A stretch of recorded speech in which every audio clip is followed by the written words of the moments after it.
இந்த கமிட்டி வந்து 2019 உருவாக்கப்பட்டது. அதுக்கப்புறம் வந்து சில கம்ப்ளைண்ட்ஸ் வந்திருந்தது. அதை நாங்கள் வந்து தீர்த்தும் வச்சுருக்கோம். அது ஏன் உங்களுக்கு யாருக்குமே தெரியாது அப்படின்னா அதனுடைய தன்மையே அதுதான். அனானிமிட்டி, யாருக்கும் தெரியக்கூடாது அப்படின்றது தான் அதனுடைய தன்மையே. அது வந்து மீடியாவுக்கு முன்னாடி வந்து சொன்னாதான் நாங்கள் இந்த புகார்கள் எல்லாமே நாங்கள் சரி பண்ணிகிட்டு இருக்கோம், ஹேண்டில் பண்ணிகிட்டு இருக்கோம் அப்படின்னு கிடையாதுங்க. ஆனால் இப்போ வந்து ஒரு மிகப்பெரிய பூதாகாரமாயிட்டு இருக்கிற இந்த நேரத்தில் இன்னும் கொஞ்சம் தீவிரப்படுத்தணும், தீவிரமான ரொம்ப ஸ்ட்ரிக்டான விஷயங்களை நம்ம வந்து கையில் எடுக்கணும் அப்படின்றது நாங்கள் வந்து தீர்மானிச்சிருக்கோம். இதில் நடிகர்கள் மட்டும் கிடையாது, எல்லா இப்போ வந்து போஷ் அப்படின்னு இருக்கும், சில கார்ப்பரேட் இதாக இருக்கட்டும், எந்த தொழிற்சாலையில் இருக்கட்டும், அதில் வந்து prevention of these sexual atrocities அப்படின்றது தான். அந்த ப்ரிவென்டிவான நடவடிக்கைகள் நாம் என்ன எடுக்கலாம் அப்படின்னு கூடி ஆலோசித்தது நாங்கள் மட்டும் கிடையாது. வழக்கறிஞர்கள் சுதாராமலிங்கம், அதன் பிறகு இன்னொரு 2-3 பேரை நாங்கள் வந்து கேட்டுக்கிட்டு இருக்கோம். அப்புறம் கவுன்சிலர்ஸ், அதுக்கப்புறம் என்ஜிஓ சார்ந்தவங்க, அதாவது ஜெண்டர் இஷ்யூஸ் ஹேண்டில் பண்ணிட்டு இருக்காங்க இல்லையா, என்ஜிஓஸ் சார்ந்தவங்க, இவங்க எல்லாரும் சேர்ந்து தான் இந்த கமிட்டியில் இருக்கும். அப்போ எங்களுக்கு ஒரு புகார் கொடுக்கறதுக்கு ஒரு நம்பரையும் அனுப்ப போகிறோம். அதே மாதிரி வந்து இமெயில் ஐடியும் உருவாக்கி இருக்கோம். இது வந்து இந்த நம்ம சங்கத்தில் இருக்கிற உறுப்பினர்களுக்கு எல்லாருக்குமே அனுப்பப்படும். மிக முக்கியமாக பெண் உறுப்பினர்களுக்கு அனுப்பப்படும். உடனடியாக நீங்கள் வந்து இந்த நம்பருக்கு தெரிவிச்சீங்கன்னா அதை எடுத்துக்கிட்டு ஃபர்ஸ்ட் வந்து உங்களுக்கு உதவுறதுக்கு நாங்கள் இருக்கோம் அப்படின்றது தெரிவிச்சுக்கிறோம். ஸோ இந்த ப்ரெஸ் மீட் மூலமாக கூட, உங்கள் மூலமாக கூட இதை பார்த்துக்கிட்டு இருக்கிற நடிகர் சங்கத்தில் இருக்கிற பெண் உறுப்பினர்கள் அனைவருக்குமே என்னுடைய வேண்டுகோள் என்னவா இருக்குன்னா, உங்களுக்கு ஒரு குறுஞ்செய்தி வரும். அந்த நம்பருக்கோ இல்லைன்னா இமெயில் ஐடிக்கோ நீங்கள் உடனடியாக புகார் அளிக்கலாம். தைரியமாக இருங்க. உங்களை அந்த மாதிரியான ஒரு எந்த விதமான அத்துமீறலையும் நீங்கள் சகிச்சுக்க வேண்டியது இல்லை. இதன் மூலமாக நான் சொல்றேன். அதுக்கப்புறம் இது ஆக்ஷன் எப்படி எடுக்க போறோம் அப்படின்றது வந்து நாங்கள் அந்த ஒரு தீர்மானங்கள்ல நீங்க உங்களுக்கு ஏற்கனவே சொல்லியிருக்கோம். முதல்ல வந்து எங்க சங்கத்தின் சார்பாக ஒருத்தர் ஃபோன் பண்ணி பேசி இப்படியான ஒரு புகார் உங்க மேல வந்திருக்குங்க அப்படின்னு நம்ம பேசும்போது அவங்களுக்குள்ள ஒரு அப்போ நம்ம செய்த தப்பு அப்படின்ற ஒரு உணர்வு வரும். அதுக்கப்புறம் அதை விசாரிச்சுட்டு அது உண்மை எங்கும் பட்சத்தில் 5 ஆண்டு காலம் இவர்களை வந்து இந்த நம்ம சினிமாவில் நடிக்க வைக்கக்கூடாது அப்படின்றத நாங்கள் தயாரிப்பாளர் சங்கத்துக்கு பரிந்துரைக்க போகிறோம், கேட்டுக்க போகிறோம். ஆனால் சங்கம் எங்கள் பின்னாடி இருக்கு அப்படின்னு எல்லா பெண் நடிகர்களுக்கும் நாங்கள் இங்கே இதன் மூலமாக சொல்லிட்டு இருக்கோம். நீங்கள் பயப்படாமல், எதுக்குமே நீங்கள் பயப்பட தேவையில்லை. உடனடியாக புகார் அளிச்சீங்கன்னா ஆக்ஷன் எடுக்கப்படும். இல்ல அவங்க எல்லாம் நடிச்சுக்கிட்டே இருக்காங்க. இப்ப வந்து நிறைய பேருக்கு மேல வந்து புகார் வந்திருக்கு. அதுக்கு நாம ஒண்ணுமே சொல்லாம இருந்துட்டாலும் நம்ம அப்படி இருக்கக்கூடாது.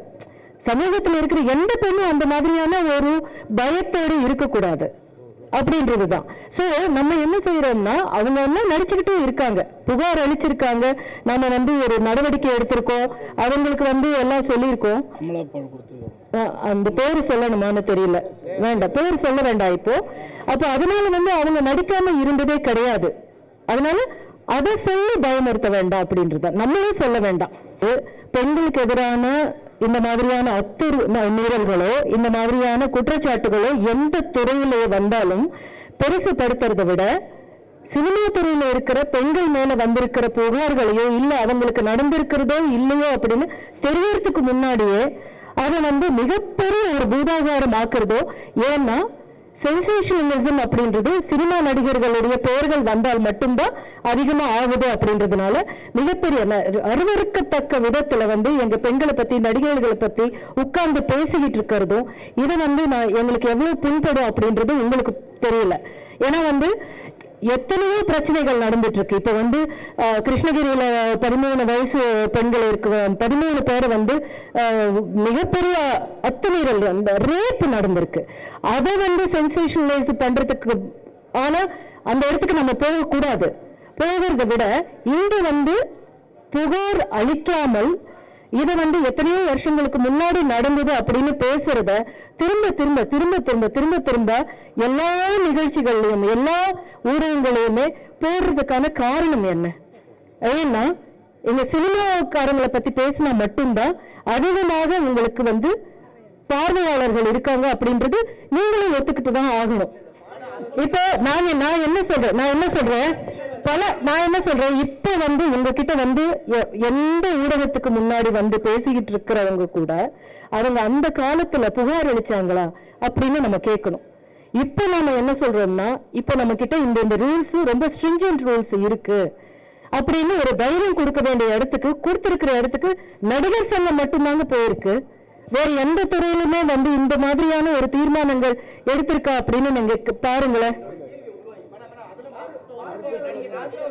பார்வையாளர்களுக்கும் வந்து எங்க மேல வந்து எதையாவது சொன்னா பாக்குறதுக்கு தான் இன்ட்ரெஸ்டடா இருக்காங்க. அது வந்து கஷ்டமா இருக்கு, எங்களுக்கு ரொம்ப கஷ்டமா இருக்கு. தோழர்னு கூப்பிட்டதுனால அதே ஒரு உரிமையோட நான் உங்களை வந்து ஒரு கேள்வி கேட்கிறேன். யாருமே இந்த சேனல்ஸ் வந்து நாங்க கேட்கல அவங்களா வந்து பேசுறாங்க அப்படின்னு சொல்றீங்கல்ல, இது ஆரம்பிச்சதுல இருந்து எத்தனை சேனல்ஸ் போன் பண்ணி எங்களை கூப்பிட்டாங்க பேசுங்க அப்படின்னு சொல்லி கூப்பிட்டாங்க, இன்னும் கேட்டுக்கிட்டு இருக்காங்க அப்படின்னு எங்களுக்கு தெரியும். அது ஒண்ணு. இன்னொன்னு வந்து சில உண்மைகள் தெரியாம ஏதோ உண்மைகள் யாரோ சொன்னதை வச்சுட்டு அதனுடைய அந்த ஒரு தலைப்பை வந்து வேற விதமாக வேர்டிங்ஸ் எல்லாம் வச்சுட்டு அந்த மாதிரியான வார்த்தைகள் உபயோகிக்கிறது, ரொம்ப தரக்குறைவான வார்த்தைகள் உபயோகிச்சுட்டு இருக்கிற சேனல்ஸை பத்தி எங்களுக்கு இந்த மாதிரியான புகார் இருக்கிறது ரொம்ப ரொம்ப ரொம்ப நியாயமானது. அதை ஏத்துக்க மாட்டோம் அப்படின்னு நீங்க சொன்னீங்கன்னா எங்களுடைய குடும்பத்தையும் எங்களுடைய சொந்த வாழ்க்கையையும் பாதிக்கிற மாதிரியான வார்த்தைகளை நீங்க உபயோகிக்கிறீங்க எல்லா சேனல்ஸ்ல இருந்து நீங்க போடுற போது. அது வந்து தவிர்க்கணும் அப்படின்னு நான் நினைக்கிறேன். அதையும் சொல்லிக்கிட்டு உங்ககிட்ட போய் வந்து பேச வேண்டாம்னு ஏன் சொல்றேன்னா, நீங்க யாராவது அதுக்கு தீர்வு சொல்ல முடியுமா? நீங்க சொல்லுங்களேன். யாராவது ஒரு பெண் வந்து உங்க முன்னாடி வந்து பேசுறாங்கன்னா அதற்கான தீர்வு நீங்க கொடுக்குறீங்களா? இல்ல.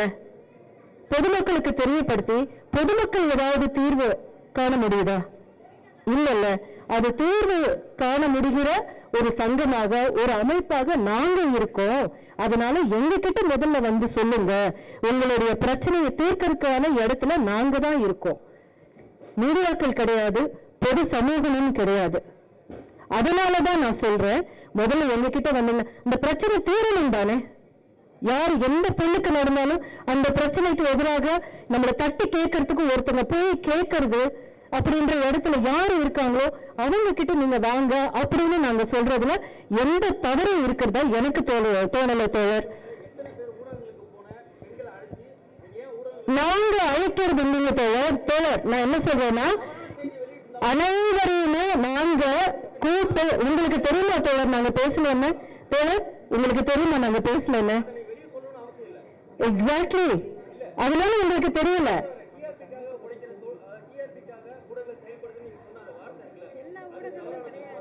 எல்லா ஊடகங்களும் கிடையாதுங்க.